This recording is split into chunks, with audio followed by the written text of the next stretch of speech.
What Auburn Avenue has come to represent in so many different things is really kind of this place where Atlanta draws a great deal of capital off of its identity based upon what took place on that street, where on that area. And if you start from the residential area, moving all the way down to the commercial area, which is now separated by the highway, you really get to also see this larger story of the 20th century of the economic, if you will, transition, the rise, the fall, the complexity, post-civil rights, the rise of Atlanta as being this remarkable space where Mayor Jackson became the first mayor of a major American city, the first African-American to do so. And then how this space has been kind of where everyone goes to draw from. But now we find ourselves in a situation where it is now time to reinvest in it. You know, we have certainly taken from it a great deal, but we need to be giving to it in equal fervor. And one of the reasons that we contacted was in regards to the building located at 229 Auburn Avenue, which really is this remarkable, significant, and this metaphor for so much. In that building, between that space, that corner, has been in the possession of Black people since the 1870s. So if you kind of wrap your head around, and I know when we look at the pantheon of the world, 1870 to 2023 doesn't seem like that big of a deal, but in our country, and particularly in the city of Atlanta, when you think about the American Civil War, the burning of Atlanta, all these various things, 1870 is still very much in its infancy. And when you think about this space being in that kind of unique, if you will, just kind of bubble, it's pretty fascinating. You take from 229, also there the Walden Building and the Butler Street YMCA, what is now Jesse Hill, was once Butler Street. But the fact that the Butler Street YMCA is the first YMCA that was built for Black people in the country, designed by Neil Reed. You have a lot of different things. That little building, 229, started out as a grocer. Everything in between 1910 and 1913 was the first bank for Black people in the entire state of Georgia. Across the street from that is Gate City Drugs, which is the first drugstore. The tiles that are out there on the street are the remnants of what remains on that side of the Oddfellows building of the first drugstore, or chemist, if you will, for Black people in the state of Georgia.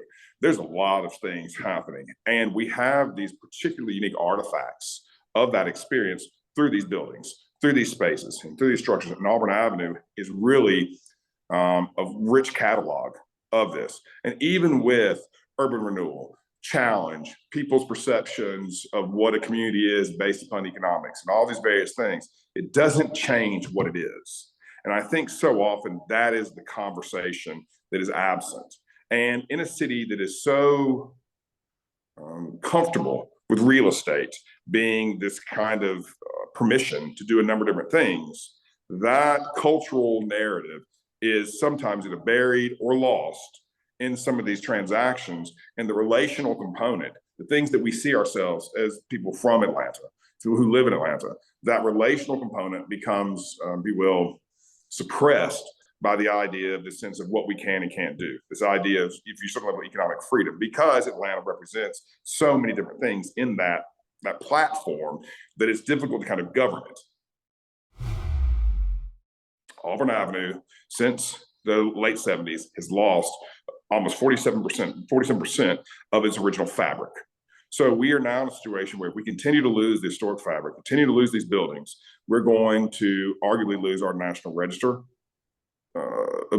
nomination. We're going to lose the capacity to have federal involvement to support these things, through grants and so forth. There's a number of things that happen.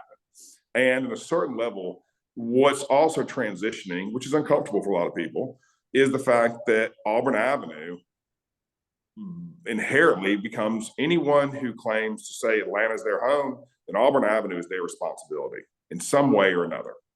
And this is now broaching the conversation and piercing the veil of, this is no longer a Black or white narrative. This is an Atlanta decision. It's our duty as citizens of the city to protect the space, to preserve the space, and to promote its history, all of it, and the complexity of it, and the richness of it, and what people achieve there.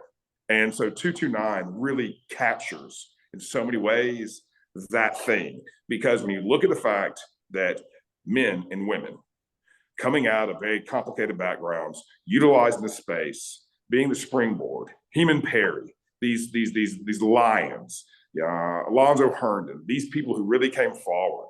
This thing, we have a Madam J. Walker beauty salon up the street. I mean, when you start looking at the African-American richness in this space and what Atlanta has to draw upon, Old Ebenezer, these things, it's something pretty fascinating. But for me, the commercial district is obviously in great challenge and supporting it and making sure that people identify it and understand that those bricks are not simply an old building. Those bricks represent individuals who persevered and endured to provide us the securities and the luxuries we have today to be able to say we live in such a great city like Atlanta. And it is a duty of this organization and everyone in the city to make sure that building is there long after we're all gone. It's kind of like the in a certain way, the dream that won't die. That building, that corner lot building, existed.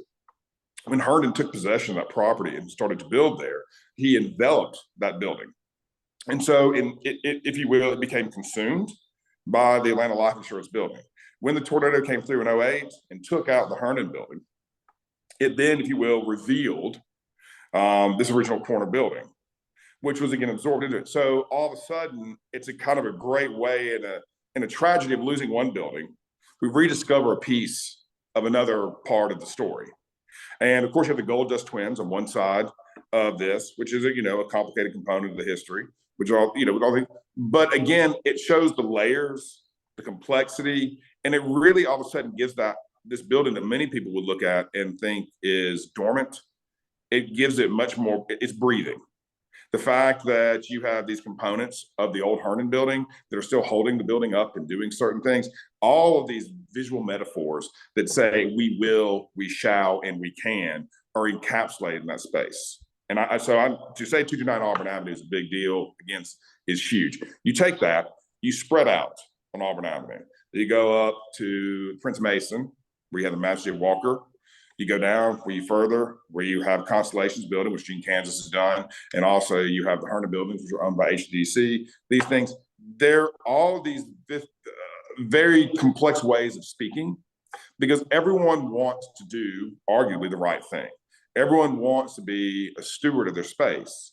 But there's also, too, on Auburn Avenue, all the wonderful things are equally to all these very complicated things kind of pushed in Atlanta and made to encapsulate this one space. That's where King's funeral went down. I mean, it's kind of, you just have all this stuff that's just like, what else can you add here? And you just keep uncovering and you find more things, you do more things. Again, going to the Gate City Drugs, where you see this is the first pharmacy for Black people. All these things that keep happening, the Oddfellows building, and its importance and its significance. All these commercials, but there's just so much buzz on that space. But because of, again, I kind of echo back to the real estate component of Atlanta's behavior, those things are looked at and they try to put these things in boxes. Because when you can put it in a box, you can just explain it or you can do it. And so then I will use the word legal broadly. But legal then becomes, it has this, it doesn't have this. It has this justification or that justification. Culture and identity don't fit in to that kind of description. But the word that is really ultimately absent in this is love. And I think people need to fall in love with their city. They need to fall in love with the culture of their city. They need to fall in love with what their city represents and really start to understand that. Atlanta represents something unparalleled in this entire country. Atlanta is, to me, a cosmopolitan city. With what's happening in the downtown area with Newport and what they're doing on Mitchell Row, all these things, this city has every opportunity. The city has every single thing, and Auburn Avenue personifies so much of that.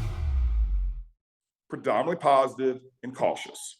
People want to do the right thing. People are intrinsically trying to do the right thing for the most part, particularly when they have become either the owners of these properties through whatever process, or they have taken by choice the leadership of these properties. So I have to, and I choose to believe that people are wanting to do and trying to do the right thing. But the levers and mechanisms that exist to do the right thing sometimes are difficult to read, understand, and use. And what happens then is someone says, I want to do this, this, and this. I want to go through this process. Well, they either go down this path and have something happen that gives them a negative experience. And it's like anything else. If you have a bad experience and you've already taken stuff, you're economically paying taxes, you're doing these things to preserve this stuff. It starts to get, the emotions come in. And once people become kind of emotionally charged, it's much more difficult to kind of diffuse that and become, I'll use the word rational, again, in a big term. But I feel that there is a groundswell more and more and more, particularly from the people who have lived in Atlanta for multiple years and or are born here. But, we always talk about the fact that natives are so difficult in Atlanta and because of the transit component, whatever it is, at some point in time, when you swear an allegiance to anything, or you say you love someone, or you say you don't really think about all the various things. When you fall in love, you don't think about, well, does this person like this kind of food or not? You fell in love with this individual for who and what they are, and you embrace them and you accept them for that. This city is the same way. And I think that for the bulk of these people, truly, truly, truly want to do the right thing and sincerely, but due to the 70s, the 80s, and the 90s, and the challenge of pre-Olympics, post-Olympics, people's experiences in that have really faltered that. And I would say that Auburn Avenue was not embraced and treated fairly in the Olympic process. It was really quickly made to appear nice, but it wasn't a sustainable nice. It was good for the period of time that it lasted, for the duration of the experience, but it didn't create a process forward to promote its preservation, to promote its inclusion. It was really kind of, let's look good for this period, and then we'll go from there. And I can say I'm justified in that statement if you look at the fact that we've lost 47% of the historic fabric that exists there since 1977. So I feel comfortable. I think what it already is, a cultural epicenter for the city. I think that what's going to happen is you're going to demystify people's experiences. They're going to start to understand that what accomplishments occurred on Atlanta are our accomplishments, not theirs or those, but ours. And you're going to see more and more school children going and seeing this and treating this like we traditionally have gone to Washington, D.C., and gone to see these very particular spaces as an idea of as a rite of passage to the American diaspora. In Atlanta, you're going to see more and more. I'm going to walk up and down Auburn Avenue, and I'm going to see where these things happen. And that then becomes part of the lexicon. So I think in a certain way, I think the sun is in our face, not on our backs in this conversation. And, this is not some sort of overwhelmingly optimistic or positive, simply just to say something good. I think that the culture is there. I think that Auburn Avenue has the initiative and the desire and the wherewithal to do it, both from its residents and from the political dynamics. We have a council member now who has shown much more vigor and to want to support this and doing it. The thing about it is that what may be the most fascinating thing in all this is so often we look to the youth with trepidation and fear rather than with hope and promise. And I do believe that the crowd coming up, particularly those that are willing to have the courage to take responsibility for this, are going to surprise us in many ways. And Auburn Avenue will be the visual response of that.